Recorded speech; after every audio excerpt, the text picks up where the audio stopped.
Ito talaga yung pinakamasaya na simpleng salo-salo dito nga sa probinsya. Kaya naman nga samahan nyo kami sa simpleng pananghalian nga natin dito sa atin. Kaya ito ang pare nyo, di ko alam kung nahiya lang ba lumantad. Pero sabi ko naman nga sa kanya, lumantad na. Pero charot-charot nga lang yun. Pero ayun nga, umuwi muna nga sila dahil may kinuha nga sila. Pagkatapos naman nga nun, eto't kumuha na nga rin ako ng pipirito ko ng talbos ng kamote. Ang luluto ko nga kasi ngayon, pritong tilapia, saktong-sakto nga ito. Tapos may sausawang itlog maalat. Alala ko tuloy nung nanganak nga ako, kailangan ko nga ng pula nga mga maring kamote. Siyempre, kapag nanganganak tayo ay marami talagang dugo ang nawawala nga sa atin. At eto na nga mga mare, pagkatapos nun, kumuha na nga rin pala kami ng talong at hiniwa ko na nga rin para nga maiprito ko nga rin mamaya. Buti nga rin kahit papaano may mga bunga pa nga rin yung mga talong natin kaya nakakuha nga tayo dahil mahal pa nga rin daw ang presyo nga nito. Marami-rami nga rin to mga mare, kaya naman nga sinimulan ko na nga rin. Pero ayun, pinili ko nga din talaga yung mga walang tao. Pagkatapos nga nun, eto't hiniwa ko na nga rin itong mga maring tilapia para nga kapag naprito ay mas masarap nga dahil nanunuot nga yung lasa. Gusto ko nun talaga kapag nagpipirito ako may ganyan pa nga mga mare, pero siran ayaw nga niya dahil nadudurog nga daw. Dahil nga wala akong tong na plastic, eto na nga lang din ang pinagtyagaan ko nga mga mare at maliit pala yung kawaling nadala nga ni Ran. Abay ang mare nyo may paposing-posing pa nga dito. Pero sa totoo lang, nakakamiss din yung ganito mga mare, yung magluluto nga tayo dito kahit simpleng salo-salo lang. Hindi nga mga mare magarbo pero talagang masasabi mong masaya yung ganito. Abay nung bata-bata ako mga mare, nasa bukid ako ay sobrang sipag ko talagang magluto, magsasangag pa ako niyan. Po sasamahan ko pa nga yan mga mare ng itim na kape ay napakasarap humigo. Nagkakape lang kasi ako kapag may sinangag dati nung bata-bata pa ako. Kapag tungtong naman nga ng alas 11 o alas 12 ay salo-salo na nga kaming kumakain kahit nga simple nga lang o kahit anong ulam ang meron kami. Ayun nga yung mga kaugalian talaga mga mare na namimiss ko dahil nga ngayon sobrang abala sa bawat gawain. Sabi nga kahit nga gano'n tayo kaabala, dapat nga manatili nga yung mga nakaugalian natin ganun. Kaya natutuwa ang puso ko na meron nga kami pagganito ngayong araw mga mare. Sana nga palagi na nga lang ulit ganito lalo't hindi nga tayo busy nga nitong mga nakarang araw. Pero ayan nga, natagalan pa nga kami magprito dahil napakahangin nga ng mga oras nga na yan. At sabi ko nga kailan ganituhin nga yung mangga. Para syempre may panghimagas nga tayo mga mare. So, sa katunayan nga niya noon ay wala naman nga kami ganyan kung hindi nga kami bigyan nga ng mga nahuhulog. Napakamahal kaya ng ganitong mangga, hindi katulad mga mare yung Indian nga lang. Kapag may nagbibigay sa amin ganun, napakasarap talaga. Yung mga kat, walang ngipin nun mga mare, kinakayod nga yan ng kutsara, makakain lang manggang hinog. Malapit na nga mga mareng maluto, pinatawag ko na nga rin sila at tingnan nyo naman nga si Gael tuwang-tuwa na naman dahil nakagala nga. Ganito nga mga mareng salo-salo ng pamilya ang mamimiss mo kapag nga nasa Maynila ka o may kanya-kanya na nga kayong buhay. Ibang ang sabi yung pera daw nasa Maynila pero ang saya nasa probinsya. Kaya ngayon sa darating na Pasko ay talagang masarap nga din magsama-sama ang buong pamilya ng watak-watak nga dahil nga sa trabaho. Kaya naniniwala nga ako mga mare sa 500 pesos nga kung kasya nga daw yung Noche Buena. Kung ipipilit, kasya naman talaga pero sobrang konti nga lang. Diba nga kapag nga Pasko, ayun talaga yung time na nagkakasama-sama ang buong pamilya. Kung pa nga doon, sobrang mahal ng bilihin nga ngayon mga mare. Kayo ba mga mare, kung tatanungin kayo, kasya na ba talaga yung 500 pesos nga para sa Noche Buena ngayong Pasko? Siya, eto't samahan nyo na nga kami mga mare kumain nga ng masarap nga nating ulam nga dito. Siyempre, hindi naman nga pwedeng tayo lang kumakain kaya pinakuha ko nga rin itong niregalo ko nga sa kanyang upuan. Marunong na kasi siyang kumain nga mga maring mag-isa, yun nga lang makalat pero okay nga lang yun, at least natututo nga siyang mag-isa. Kumpleto nga tayo ngayong araw kaya naman mas nakakatuwa nga yun mga mare. Si tatay nga pinagsandukan ko na nga rin kasi mamaya pa nga yan kung hindi mo nga pagsasandukan. Bali naghawan kasi siya dun sa may harapan nga mga mare dahil nga medyo may kadamuhan na nga rin. Buti na nga lang hindi nga rin tulog si Gael kaya naisama nga rin siya ngayong araw. Si Ran nga may inaasikaso pa kaya pinagsandukan ko na nga lang din. Habang abala nga ang lahat, etong sa gilid na si Gael,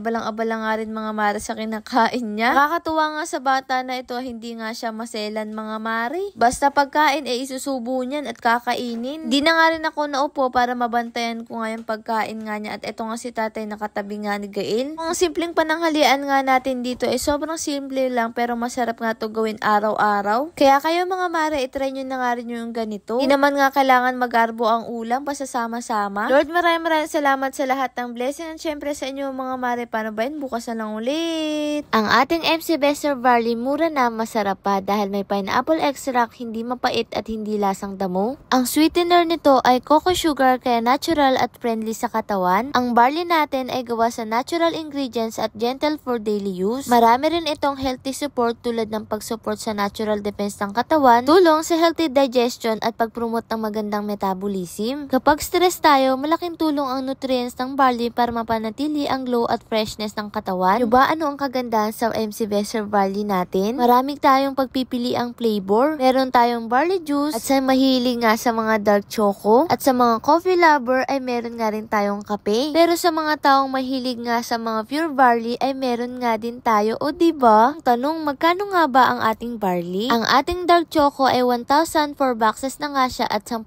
na ang laman. Ang coffee barley ay ganun nga din mga mare. Barley juice at pure barley naman 3 boxes nga rin siya sa halagang 1,000. Free shipping, cash on delivery na nga rin siya nationwide. Pero kapag 1 box naman nga mga mare ng kape ay 350. Ganun din ang dark choco. Pag barley juice naman ay 500 isang box, ganun din ang pure barley. Ilalagay ko na nga lang sa comment section kung saan kayo pwedeng bumili.